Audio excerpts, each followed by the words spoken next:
The region called the Thousand Islands straddles the U.S.-Canada border where the St. Lawrence River runs between the two countries. It draws sightseers from both sides who ride riverboats between the picturesque and castle-like island mansions. But U.S. President Donald Trump's sharp trade measures and hostile words toward Canada are starting to sour Canadian tourists on American destinations. What we've noticed is a lot of our potential visitors, particularly on the Canadian side, they're quite angry. They're quite angry. They're quite hurt by what they see as policy and rhetoric that is attacking. Corey Fram is the director of the Thousand Islands International Tourism Council and says the change in tone is taking a toll.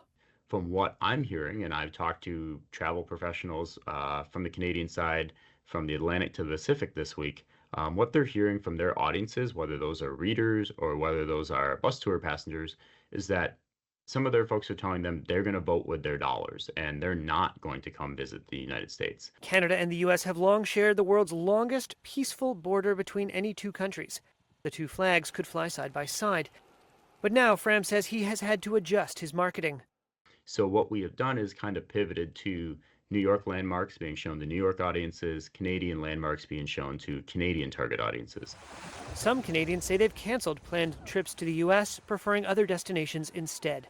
I was planning a trip to LA to see a friend. However, we decided to go to Mexico instead. Zena Oakhill from Calgary spoke to Reuters from Cancun, Mexico. She flew south with her husband after canceling a road trip to Los Angeles.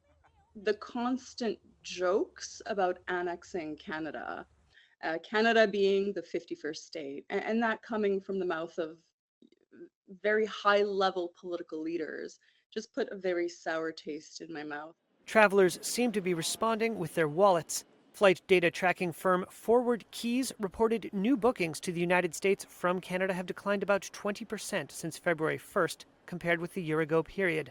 In hotels in states that are closest to the border, we've seen a decline in room demand basically since the inauguration. Jan Freitag is with the data analytics firm CoStar and says Saturday night hotel bookings in border towns such as Niagara Falls and Bellingham, Washington have dropped.